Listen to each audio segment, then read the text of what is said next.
Donc dans cette vidéo, je vais vous présenter deux personnes qui font du gros cash dans le Nord.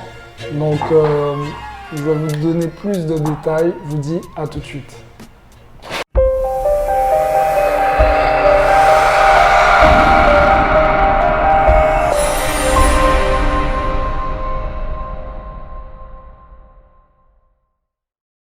Salut tout le monde et bienvenue sur le blog Business is my religion. Donc aujourd'hui, je suis en compagnie de deux personnes. Donc je suis avec Sacha et Sébastien. Salut!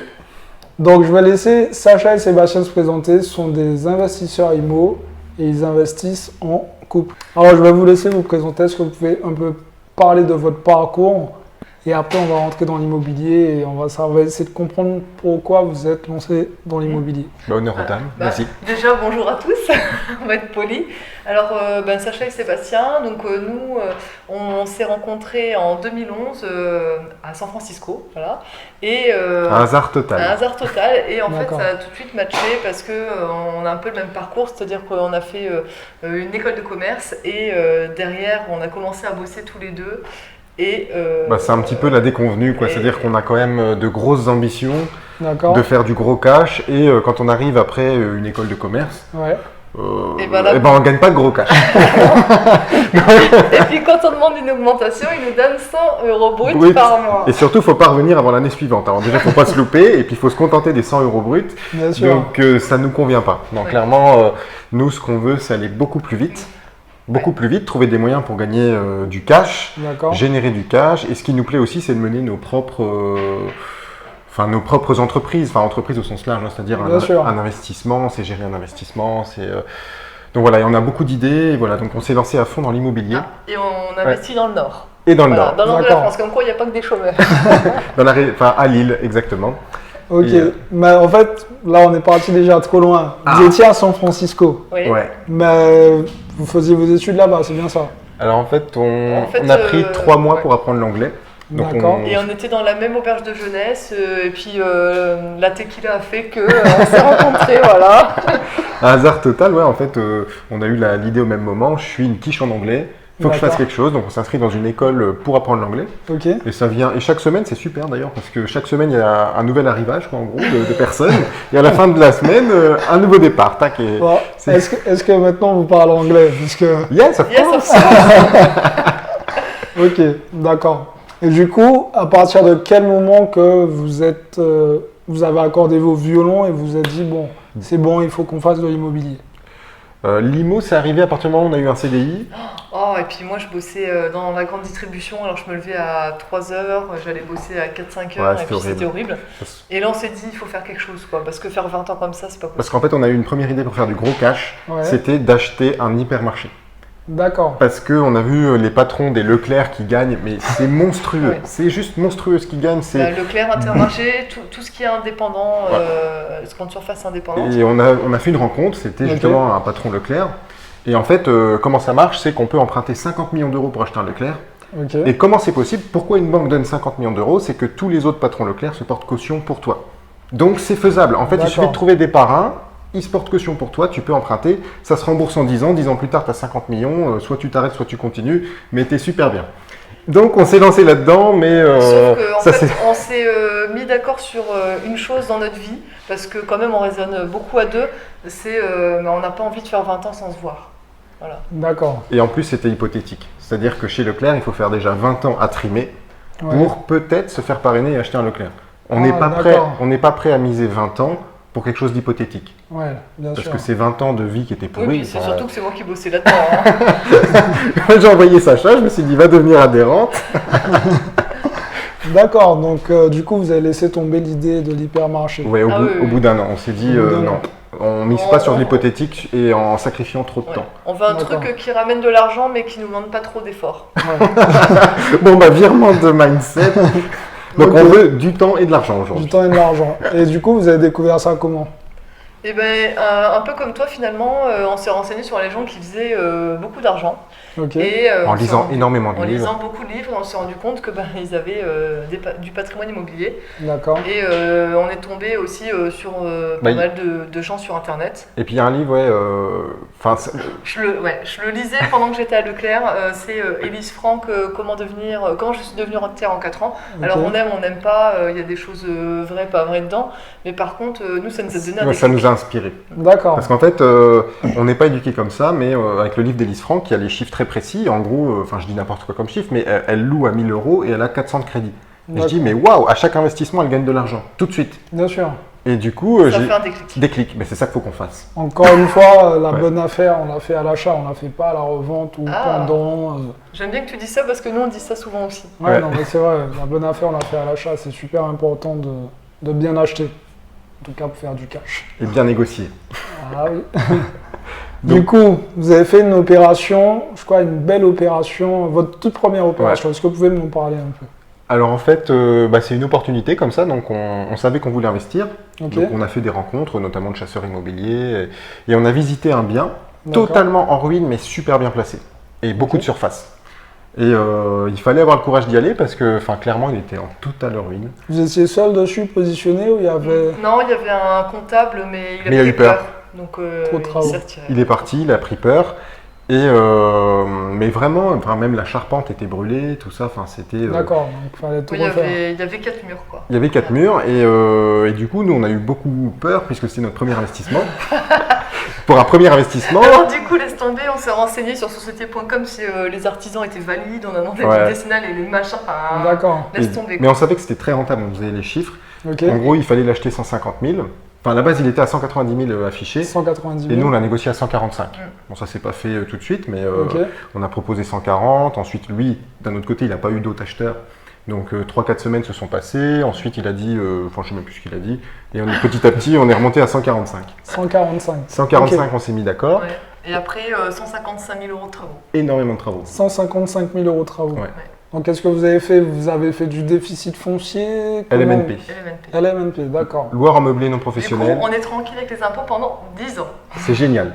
Ça c'est cool. On paye pas d'impôts. Ça c'est cool.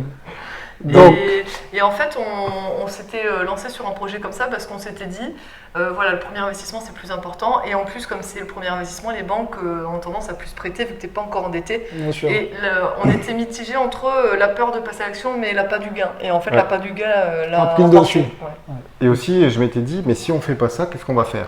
Un petit studio? Ça va rien rapporter. Enfin là, clairement, il y a Ah, quand mais même. là, Leclerc, ça nous a fait un déclic. Là, on s'est dit, on peut plus quoi. Mais en fait, vous avez pensé cash flow, vous avez pensé plus-value? Non, Comment- cash flow. Cash flow. Cash flow. D'accord, donc vous étiez même pas dans l'optique de plus-value au début. Et là, en plus, on a transformé le bien spécialement pour la colocation. D'accord. C'est-à-dire qu'on a créé une salle de bain par chambre et il y a 5 chambres. Et c'est combien de mètres carrés? 130 après 130, travaux. Ouais, 130 après travaux. Ouais, Ouais, parce parce qu'on- qu'on a aménagé les combles. D'accord, donc vous avez tout récupéré. quoi. On a Là-bas, récupéré- c'était un 3 chambres et on l'a transformé en 5 chambres pour maximiser à fond le cash flow. Ouais. Ok, je sais que vous avez une particularité dans les colocations, c'est que chaque personne a sa salle de bain. Ouais. Ah oui. En fait, ça fait comme 5 petits studios, finalement, Ok. puisqu'il y a une télé par chambre, il y a une salle de bain par chambre. Non mais en fait je vais te dire pourquoi, c'est parce que moi j'ai l'habitude de vivre en colocation et franchement le matin t'attends 3 plombes ta douche avec les autres personnes et alors pour peu qu'il y en a un qui fasse caca, là t'en peux plus quoi. Donc on s'est dit une salle de bain, un toilette comme ça chacun Ouais. chez soi et en plus je vais te dire un truc, c'est pour l'investissement c'est plus pratique parce que s'il y en a un qui casse la douche, c'est lequel des 3 ou des 4 ou des 5? Ouais. Voilà, là on On sait, sait. chacun a sa douche, si tu le casses c'est Et toi. ils sont super autonomes du coup. Et du coup, sur le marché, ça cartonne. Bah, Enfin, ouais. dès qu'on l'a mis en location, c'est parti, mais en quelques jours. Dis-toi Et- qu'on le loue plus cher qu'un studio. Ah oui, quand même. Ah ouais, et ils sont contents d'être là. Et il y a une fille qui partait en Erasmus. Elle a dit, je vous présente ma copine le temps que je parte en Erasmus. Ok. Mais surtout, s'il vous plaît, est-ce que je peux récupérer mon bien après Et non, ils sont trop contents. D'accord. Ok, mais vous avez fait quoi comme prestation? Vous avez fait des prestations haut de gamme ou c'est du basique? Non, c'est haut de gamme, hein, salle Ouais. de bain, une télé par chambre, ensuite D'accord. l'espace Il y a- commun et convivial. Il y a un petit, comme tu as fait, un petit bar snack pour que ce soit assez jeune, une Ok. grosse télé dans Ouais. l'espace commun. D'accord. Donc, Chaque chambre ferme à clé. Enfin, c'est vraiment 5. Enfin, c'est le ressenti qu'on a, on est super autonome. En fait, c'est l'avantage de la colocation et l'avantage du studio sont les inconvénients. C'est-à-dire que si tu as envie d'être accompagné parce que tu n'aimes pas être seul, ben, tu vas aller dans la partie commune qui est assez grande et tu peux partager les gens avec, les choses avec les gens. Par contre, si tu n'aimes pas le programme télé, par exemple, si tu as envie de regarder Koh-Lanta le vendredi soir, et ben, tu peux le regarder dans ta chambre. Ou si tu préfères le foot, ben, tu vas regarder dans ta chambre. Ok. Voilà. Bon, alors j'ai une question pour vous. Combien de cash flow que ça vous génère? C'est bien combien de cash flow qui vous génère, c'est bien? Alors, brut, net, c'était la question, tout ça. Ouais, net dans la poche.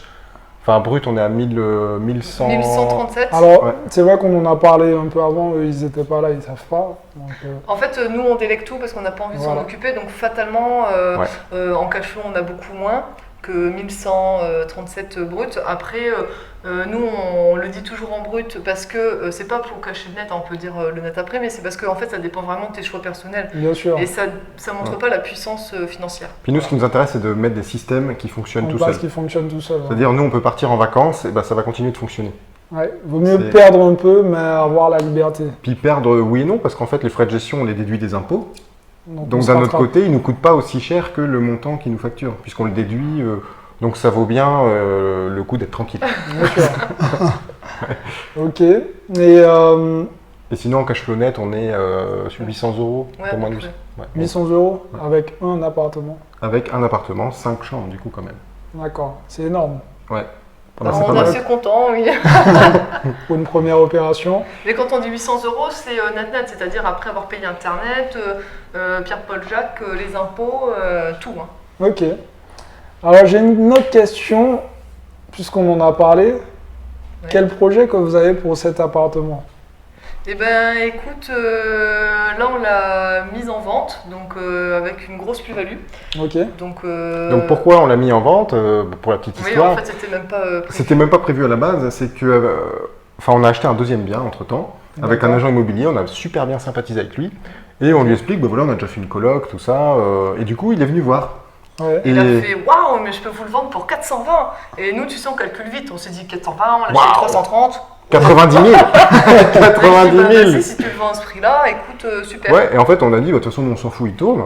Donc, essaie de le vendre à ce prix-là. Mais si tu le vends moins cher, viens pas nous voir, quoi. Ouais. C'est-à-dire que nous, on n'est pas pressés. Oui, il a quand même essayé plusieurs fois. Il nous a appelé, j'ai une super offre, 410. Nous, on a dit non, 420. Il dit, j'ai une super bonne nouvelle, 410. Mais non, mais c'est pas ça qu'on t'avait dit.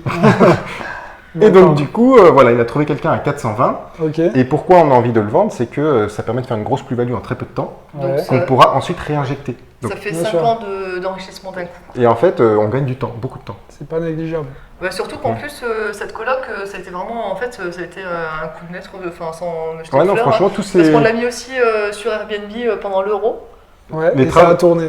Ça a cartonné. Fait 15 000 €. 15 000 € en 3 mois. 15 000 € en 3 mois. Ouais. Ça va, il y a pire comme histoire. Et en fait, mais à la base, il fallait qu'on récupère du retard parce que les travaux étaient terminés en décembre. Ouais. Et le consuel devait passer. Il n'est pas passé. D'accord. Donc le consuel... On l'a attendu. Tu sais, sais, comme la chanson de Joe Dassin, je l'ai attendu avec un bouquet d'églantines. Après, tout le monde ne sait peut-être pas ce que c'est que le consuel. C'est l'organisme qui doit passer pour dire, OK, l'électricité est aux normes. Donc tu peux louer. Donc tu peux louer. Le problème, c'est que tant qu'ils ne viennent pas, on ne peut pas louer. Ouais, c'est ça, c'est problématique. Ça, c'était problématique, puisque en décembre, c'était fini. Il passe pas. On arrive fin mars. Enfin, il passe, mais 3 mois dans le vent, quoi. Et il a donné la possibilité de pouvoir louer, ou bien il y avait des choses à modifier? C'était bon. Et nous, on a vu l'Euro 2016 arriver. On s'est dit, waouh, mais attends, sur Airbnb, ça se trouve, ça va cartonner, tout ça. Qu'est-ce qu'on fait? On a mis 1 000 € le week-end. Voilà. Ah ouais, mais ça partait incroyable. Hein. Puis quand il y avait des matchs importants, donc à Lille, on mettait 500, 700, jusqu'à 1 000 € la nuit, ça partait. Hein. Ah oui, quand même. Non, c'était. Parce que les hôtels étaient blindés du coup. Il y a une demande de folie, quoi. Ouais, d'accord. Et mais en fait, à la base, on avait fait un choix, on s'est dit, qu'est-ce qu'on fait? On le met en coloc ou on tente l'Euro? Mais mine de rien, c'était risqué quand même aussi. Oui. Et parce qu'on savait pas. Nous, on a un gros crédit dessus, on a 1 780 €, donc il faut pouvoir les supporter. Hein. Est-ce que vous avez pensé à décaler les mensualités? Ouais, un différé. Ouais, on a un différé partiel dessus. D'accord. Donc pendant 24 mois, on paye... Et ça d'ailleurs, si on a un conseil à donner, plus jamais, parce que le problème c'est que tu n'amortis pas et pour les suivants c'est compliqué de réemprunter. Parce qu'après derrière on a emprunté beaucoup, pour beaucoup d'autres biens. D'accord. Et ça, à chaque fois ce crédit-là il est revenu dans les pattes. On nous a dit oui mais vous n'avez pas commencé d'amortir, donc ça nous dérange. Ok. Mais bon, mais d'un autre côté, c'est super parce que le cash, tous les mois, il tombe. Oui, Ah, ça vous permet de faire un peu de Ouais. trésorerie. Ouais. Ok. Donc c'est pas grave, on a fait avec, on a fait plus d'agences peut-être que si on n'avait pas pris de différé, mais on a quand même eu des crédits derrière, donc on est content. Ok. Bon, bah, écoutez, on va arrêter l'interview là. On va la faire en 2 parties puisqu'elle est assez longue. Elle va être assez longue cette interview. Ah bah c'est qu'il est bavard, c'est rare. On dit que les filles sont bavardes, mais ça, il est encore plus. Bon, j'essaie de me contenir. Et puis je vous dis à bientôt pour la 2e partie de cette interview. N'oubliez pas de mettre des likes, de commenter, de partager, posez vos questions aussi sur la première vidéo. Ils vont, je pense que vous allez répondre quand même aux questions qu'on va vous Oui, poser. ça, bien sûr. En plus, on a une chaîne aussi, donc... Donc voilà. Vous pouvez nous retrouver aussi sur notre chaîne. Ok, bah, je vous laisse donner la chaîne, le blog. Ah, non, mais on regarde, vas-y. C'est Business Malin TV, voilà, bah, de toute façon... Voilà, Business Malin TV, Sacha et Seb. Voilà, je vais mettre le lien dans la description. Je vous dis à très bientôt. N'oubliez pas, passe à l'action parce que demain, c'est pour le fun. Ciao tout le monde. Salut. Salut.